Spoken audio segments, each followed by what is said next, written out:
छंगामल विश्वविद्यालय inter college की स्थापना देश के नव नागरिकों को महान आदर्शों की ओर प्रेरित करने एवं उन्हें उत्तम शिक्षा देकर राष्ट्र का उत्थान करने हेतु हुई थी। कॉलेज के चमकीले नारंगी कागज पर छपा हुआ संविधान एवं नियमावली पढ़कर यथार्थ की गंदगी में लिपटा हुआ मन कुछ वैसे ही निर्मल और पवित्र हो जाता था जैसे भारतीय संविधान में मौलिक अधिकारों का अध्याय पढ़कर। क्योंकि इस कॉलेज की स्थापना राष्ट्रहित में हुई थी, इसलिए उसमें कुछ और हो या नहीं गुटबंदी काफी थी। वैसे गुटबंदी जिस मात्रा में थी उसे बहुत बढ़िया नहीं कहा जा सकता था, पर इतने कम समय में विकसित हुई उसे देखकर लगता था काफी अच्छा काम हुआ है। वह 2-3 सालों में पड़ोस के कॉलेजों की गुटबंदी की अपेक्षा ज्यादा ठोस दिखने लगी थी, बल्कि कुछ मामलों में तो वह अखिल भारतीय संस्थाओं तक का मुकाबला करने लगी थी। प्रबंध समिति में वैद्य जी का दबदबा था, पर रामाधीन बेगम खेड़वी अब तक उनमें अपना गुट बना चुके थे। इसके लिए उन्हें बड़ी साधना करनी पड़ी। काफी दिनों तक वे अकेले ही अपने गुट में बने रहे। बाद में एक आधा मेंबर भी उनकी ओर खींचे। अब बड़ी मेहनत के बाद कॉलेज के नौकरों में 2 गुट बन पाए, पर उनमें अभी बहुत काम होना बाकी है। प्रिंसिपल साहब तो वैद्य जी पर पूरी तरह आश्रित थे, पर खन्ना मास्टर अभी उस तरह रामाधीन के गुट पर आश्रित नहीं हो पाए हैं। उन्हें खींचना बाकी है। लड़कों में अभी 2 गुट की हमदर्दी के आधार पर अलग अलग गुट नहीं बने। उनमें आपसी गाली गलौज और मारपीट तो होती थी, पर इन कार्यक्रमों को अभी तक उचित दिशा नहीं मिल पाई थी। गुटबंदी के उद्देश्य से ना होकर ये काम व्यक्तिगत कारणों से होते थे, और इस तरह लड़कों की गुटबंदी की शक्ति व्यक्तिगत स्वार्थों पर नष्ट हो जाती थी। उनका उपयोग राष्ट्र के सामूहिक हित में नहीं हो रहा था। गुटबंदी को अभी इस दिशा में बहुत काम करना था। यह सही है कि वैद्य जी को छोड़कर कॉलेज की गुटबंदी में अभी अनुभव की कमी थी। उनमें परिपक्वता नहीं थी, पर प्रतिभा थी। उसका चमत्कार साल में एक आधा बार जब फूटता तो उसकी लहर शहर तक पहुंचती। वहां कभी कभी ऐसे दांव पे चले जाते जो बड़े बड़े पैदाइशी गुटबंदों को भी हैरानी में डाल देते। पिछले साल रामाधीन ने वैद्य जी पर एक ऐसा ही दांव फेंका था। वह खाली गया, पर उसकी चर्चा दूर दूर तक हुई, अखबारों में भी जिक्र आया। उससे एक गुटबंद इतना प्रभावित हुआ कि वह शहर से कॉलेज की तरफ दोनों गुटों की पीठ ठोकने चला आया।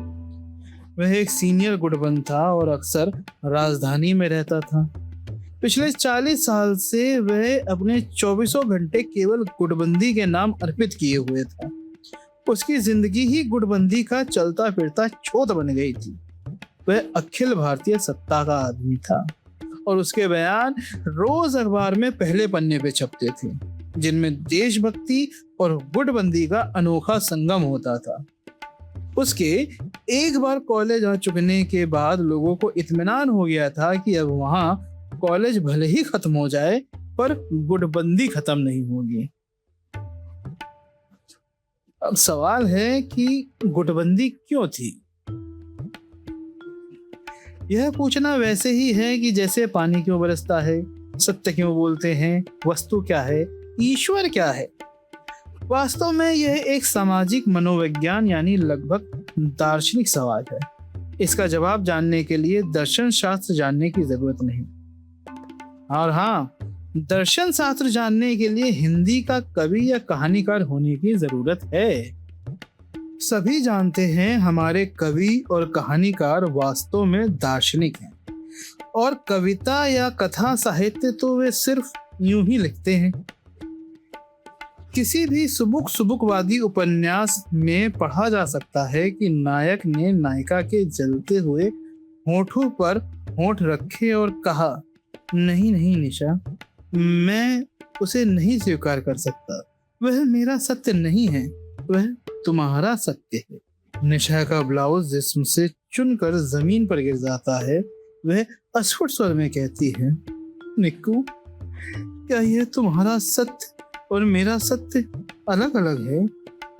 इसी को हाँ कहते हैं। इसी के साथ निशा और निक्कू फिलॉसफी की 1000 मीटर वाली दौड़ पर निकल पड़ते हैं। अब निशा की ब्रा भी जमीन पर गिर जाती है। निक्कू की टाई और कमीज हवा में उड़ जाती है। गिरते पड़ते एक दूसरे पर लौटते लपौटते मैदान के दूसरी छोर पर लगे हुए फीते को सत्य समझकर किसी तरह यहाँ तक पहुंचते हैं। तब पता चलता है कि वह सत्य नहीं है।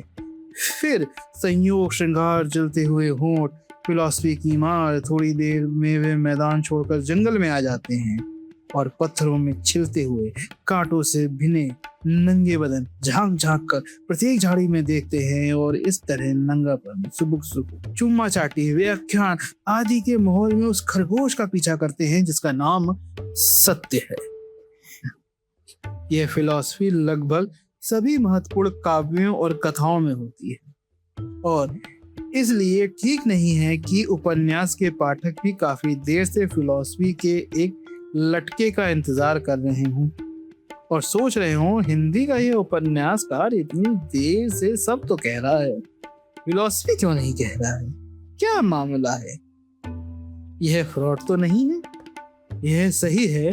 सत्य, अस्तित्व आदि शब्दों के आते ही हमारे कथाकार चिल्ला उठते हैं, सुनो भाइयों, यह किस्सा कहानी रोक कर मैं थोड़ी देर के लिए तुमको फिलॉसफी पढ़ाता हूँ ताकि तुम्हें यकीन हो जाए कि वास्तव में मैं फिलॉसफर था, पर बचपन से कुसंग के कारण उपन्यास या कविता लिख रहा हूँ। इसलिए हे भाइयों, लो यह 16 पेज फिलॉसफी का लटका। और अगर मेरी किताब पढ़ते पढ़ते तुम्हें भ्रम हो जाए कि मुझे औरों जैसी फिलॉसफी नहीं आती, तो उस भ्रम को इस भ्रम से काट दो। तात्पर्य यह है कि फिलॉसफी बघाड़ना प्रत्येक कवि और कथाकार के लिए अपने आप में एक वैल्यू है, क्योंकि मैं कथाकार हूँ, क्योंकि सत्य, अस्तित्व आदि की तरह गुटबंदी जैसे एक महत्वपूर्ण शब्द का जिक्र आ चुका है। इसलिए 16 पृष्ठों के लिए तो नहीं, पर हाँ 1-2 पृष्ठों के लिए मैं अपनी कहानी रोककर मैं अपने पाठकों से कहना चाहूंगा, सुनो सुनो हे भाइयों, मैं तो फिलॉसफर ही हूँ, पर बचपन के एक कुसंग के कारण यह उपन्यास लिख रहा हूँ।